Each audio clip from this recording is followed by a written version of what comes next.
Hello and welcome, fellow motorsports fans. It's been a brilliant week of racing, and as always, I am here to tell you all about it. This is the single-seater focused episode for this week, so naturally, we are going to start down at the F4 level to talk about the broadcasting mess that has been the F4 UAE Trophy round at Yas Marina, as well as the F4 Southeast Asian round at Sepang. So, first of all, before we actually get into the racing, my biggest issue, and we've had this problem in the past, is that F4 rounds partnering F1 rounds cannot be broadcast apparently for probably rights issues, I assume, but then I don't know why F1 or F1 TV or whatever isn't doing any broadcast for it. It is really bizarre. So as a result, I was quite excited for these races, and obviously my brain just sort of ignored the fact that they are usually not broadcast. So bit of a disappointment. We did not get to see all of these lovely young faces compete in F4 machinery, but we can still have a quick look at the results to talk about it anyway. So let's begin in Southeast Asia first, which we actually did get to watch a race there. And the interesting bits here for me are the debuts of the three Prema drivers. Alpine Junior Nakamura-Berta, then young Latvian Thomas Stolcermanis, who I rate really highly, and then there's Dorian Pan, who you may or may not know from her sports car racing career, where she's really successful in LMP2, like in the World Endurance Championship, and now it looks like she might be doing F1 Academy next year, which is like 5 steps back, but whatever, who doesn't like the chance to compete on the F1 ladder? So this looks like her preparation. Now, caveat first, I do assume that she did not spend a year preparing for her F4 campaign like most of her young peers would have done. So just consider this when looking at the results. But we still have to say she was a little bit off the pace in race 1 compared to her two young teammates. She could not quite keep up. Now, obviously, the entire thing was RACGP dominated. It's no big surprise that Adrian David just stomped apparently all 3 races. He absolutely dominated the one we could watch, so race number 1. So this shouldn't really be a major surprise. He's got much more experience than all the others. Bit more surprising maybe is that Jack beaten it quite as well as he did, at least compared to the Prema guys.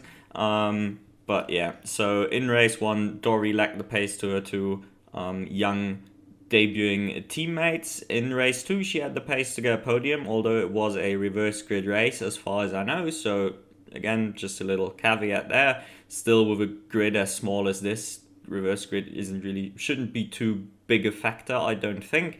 And then in race 4, we finally get the first F4 podiums for both Nakamura-Berta and Thomas Stolcermanis. So I think they can be happy with their first time out. It is a bit of a weird event, like a small grid, not a super competitive grid. And also, again, no broadcast. So not the most professional first outing maybe for all of these, but still hopefully a good sign for the years to come. Okay, then the F4 UAE Trophy round, and now I actually need to look a lot of the results because obviously we couldn't watch any of these races. Now, first of all, immediately, the local boys did really well. Chiano Alazari, Federico Alrifai, and Rashid Aldeheri. So we know him from the Spanish and the Italian F4 respectively, where they're all 3 of them, I'd say, are good, but not great. Like, they're all...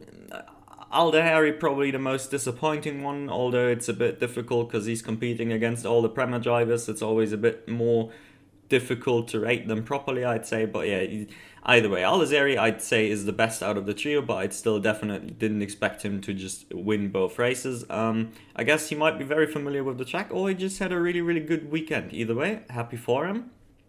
I would love to actually have some Middle Eastern drivers do well on merit and not just by throwing oil money at things.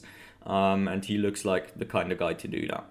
Okay, then Freddie Slater, who also, in terms of the karting CV he brings into his single-seater career, absolutely one of the most exciting guys out there. I had almost Antonelli-esque levels of excitement, which is obviously a bit much to ask for, but you know what I mean? He is really good. And so yeah, glad to see him getting a podium. Still slightly not disappointed, but they're still not the win, you know? We're still waiting for the first Freddie Slater win in F4, but I'm sure it'll happen next year. No worries there. Slightly more concerning is Alex Powell still seems to not quite have what it takes to keep up even with Slater, who's only got like a round more of experience on him. So that's a bit concerning. Powell, obviously, Mercedes Junior has a lot of hype behind him as well from his stellar karting record, so maybe I expected a little bit more, but we can't forget, or I can't forget, as I was very excited for this, it's essentially just a warm-up. There's no points on the line, there's nothing on the line. Let's wait for the real season in a few weeks. Okay. Now, all of this out of the way, the junior categories out of the way, we obviously had the hugely anticipated F2 final with Theo Pourchaire going up against Fred Vesti. Obviously, Pourchaire had a big points gap, but he did make it close by messing up quali entirely, starting in P14. So this gave Vesti sort of the only possible way back into this. He did what he had to in the sprint, where he, despite getting swamped early on, got dropped to, like, I think around P4 or 5 on that one. He did claw his way back to P2 very quickly, and then also successfully hunted down a very good-looking Enzo Fittipaldi, I have to say. After getting, I think he recently got announced as staying with the Red Bull family, so good for him to actually show up as well. And so Vesti did what he had to do. He got the win in the sprint. Pourchaire didn't really make up enough positions to make up for his poor quali performance. So yeah, Vesti had a shot now. The odds were still massively stacked against him. It was something like he had to, at the very least, get like a P4 or P3 with fastest lap or something to even... he had to get P3 with fastest lap with Pourchaire not scoring at all to win the title. So, as you could maybe see, that was always going to be a bit difficult. The final race still very much delivered. Like, Vesti did do a good job in the uphill battle. He went on the alternate strategy and executed it really well. Not quite as well as Victor Martins, who did a fantastic job as well. He got P2 in the end, but...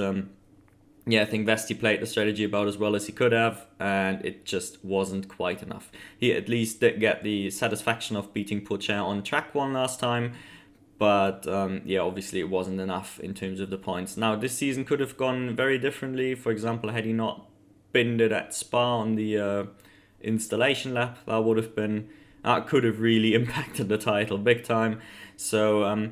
it was definitely one of those weird F2 seasons, I want to say, where none of the front runners were particularly like great or outstanding across the entire season. Funnily enough, I'd say maybe even Jack Doohan, who managed to secure P3 in the championship, he might have actually been the best performing guy over the entire year, honestly. It's just he had the very unfortunate scenario of like just not having a car for the first 4 or 5 rounds. The Virtuosi just looked to be really off the pace.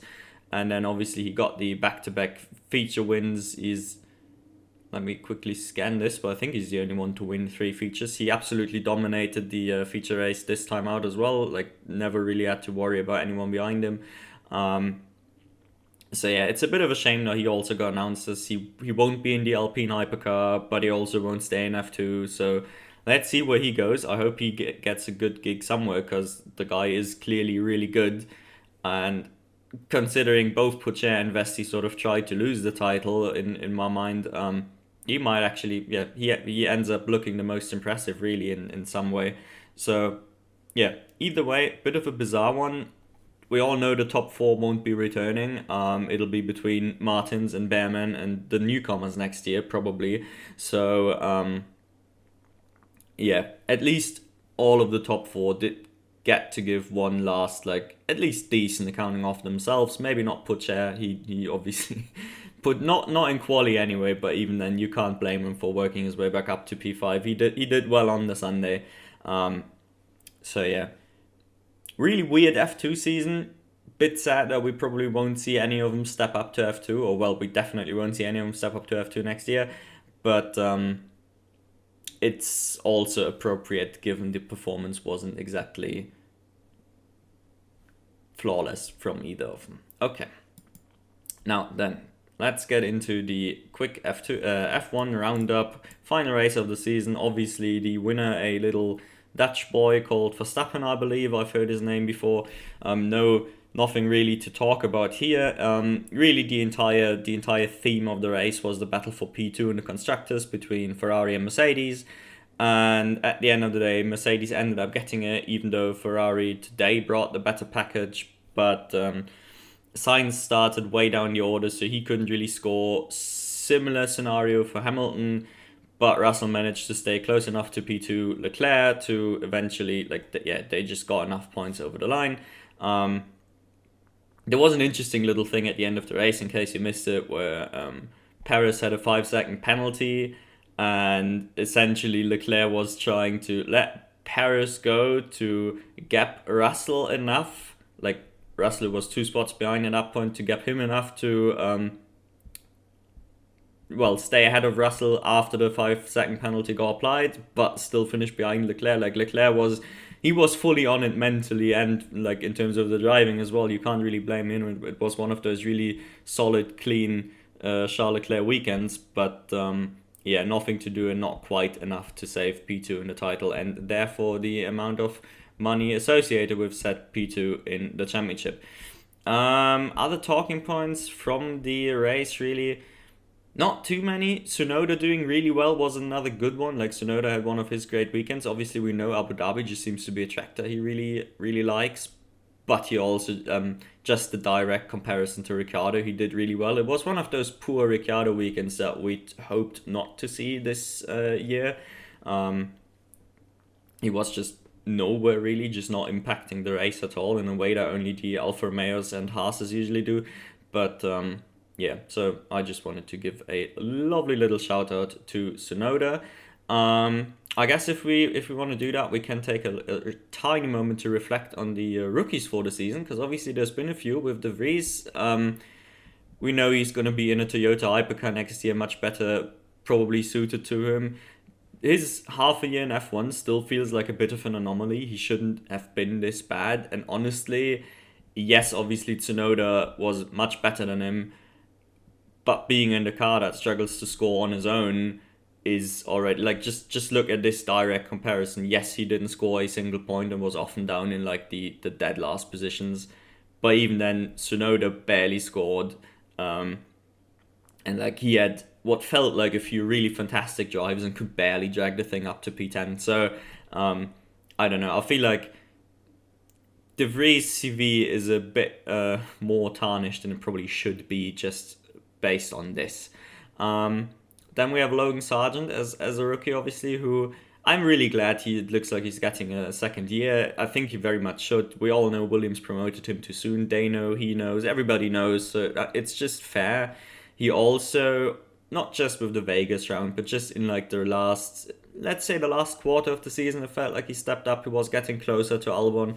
Obviously, he's the only guy to get 22-0'd in quali. That's not a good look. But I've got a feeling like that might change next year, and in general, I just think it's fair to give him a second year. You know, I don't really know if I expect him to do much better.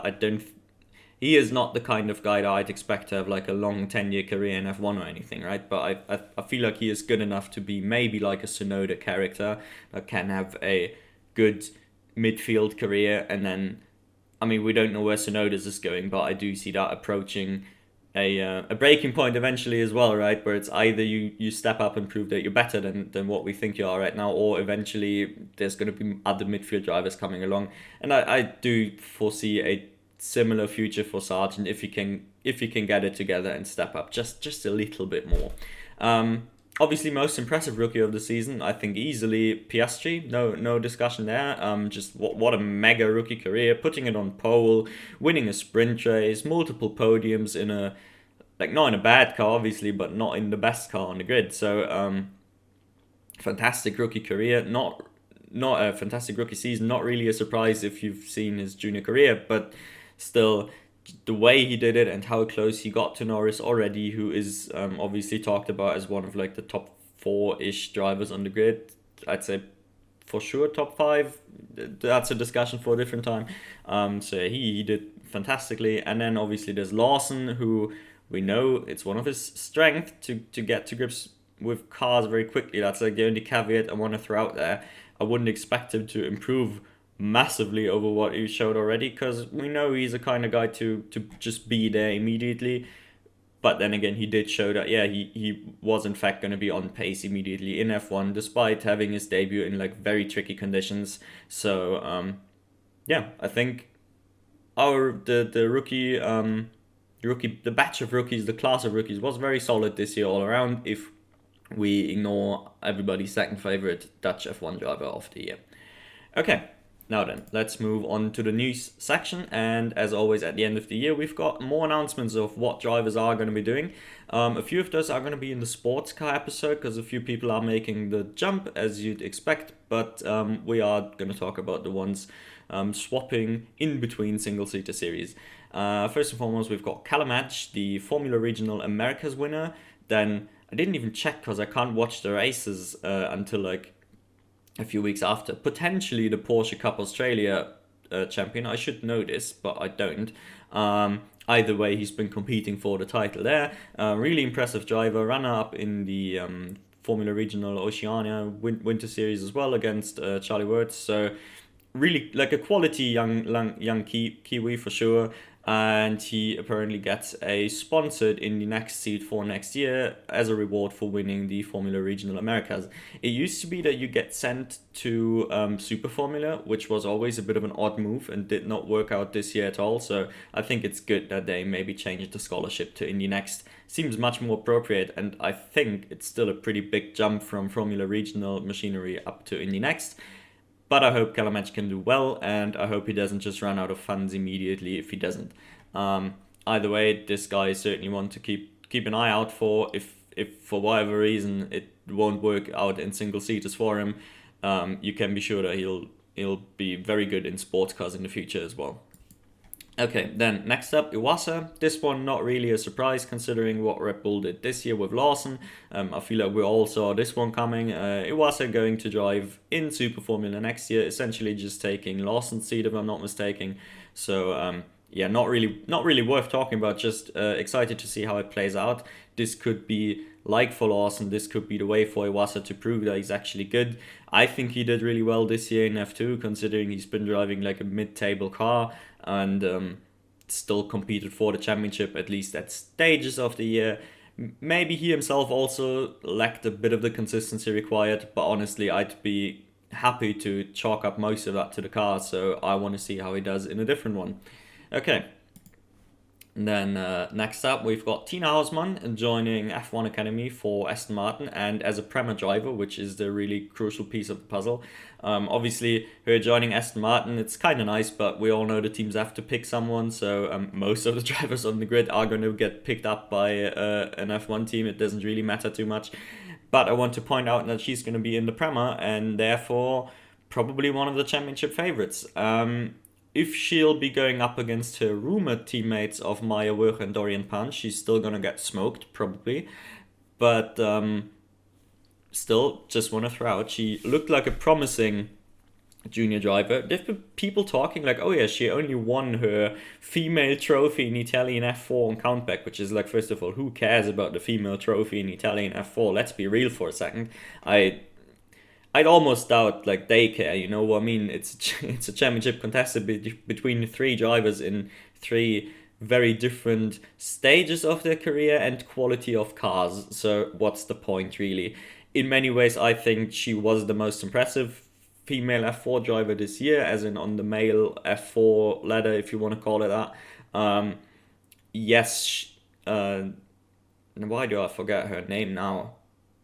Aurelia something. Nobels, there we go. Whatever. The Brazilian Ferrari female F4, Italian F4 junior, driving in a Prema last year. That one. I think Hausmann was more impressive than her. Yes, Nobel's got better individual performances, but obviously the cars can't even be compared at all. She was in the best car of the season, or at least in one of the three cars consistently scoring points, while Hausmann was in probably objectively the worst car on the grid.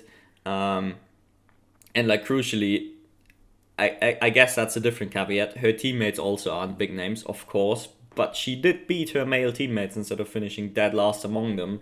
So in many ways, the most exciting F4 prospect in my mind, and I'm really excited to see how she does next year in F1 Academy. That was a much longer segment than I expected. Okay, and then next up, or last but not least, we have Italian F4 champion Kasper Stuka joining the Red Bull Junior team. I think this one has been announced, or like half announced, or whatever, unofficially confirmed 2 weeks ago. but now we have the official report that he is going to be joining the Red Bull Junior team. I think it makes perfect sense. It is very much deserved. He's been a driver who's had to hang around on the F4 level a lot longer than he should have to based on his skill, but obviously funding is a thing. The way he got his title this year is a little bit dodgy. Like, just the way the car looked in the last couple of races, yeah, we can all speculate if maybe he's just had one of those wonder engines or something. But either way, no matter how amazing the last 6 rounds have been, you can't take anything away from just the consistent level of skill he's displayed throughout the year, even without the slightly dodgy engine at the end. So, I'm very glad he's stepping up. It looks like he might be going straight to F3, which I think is appropriate after spending like 3 years on F4. You need to actually make up some time, I think, if the goal is still F1. So that's a good step. And then obviously having the Red Bull Academy behind you can only be a good thing. Red Bull needs some more drivers on the F3 level now with dropping Montoya, which is, thank God they are dropping Montoya, I think. But so there's it's now going to be Stuka and Lindblad as the two Red Bull Juniors, more or less just continuing their rivalry from last year straight into F3. And I think it's going to be fantastic to watch. I think Stuka is pretty good. I don't think, I think it would be a bit much to call him an F1 level talent. I don't think he's quite shown anything like that. But then again, I think that's usually the case for F4 level drivers. I think it's very difficult to show F1 skill on that particular level because there's just so many people on like a very similar skill set, and it takes a few more years for them to like separate more, if that makes sense. Okay, either way, that's been the news of the week. That's been the races of the week. Next week we'll have more Indian F4 and the conclusion of the Southeast Asian F4, I believe. So lots more stuff to come up. And I'll be here telling you all about it next week. So until then, take care. And remember, racing is more than just F1.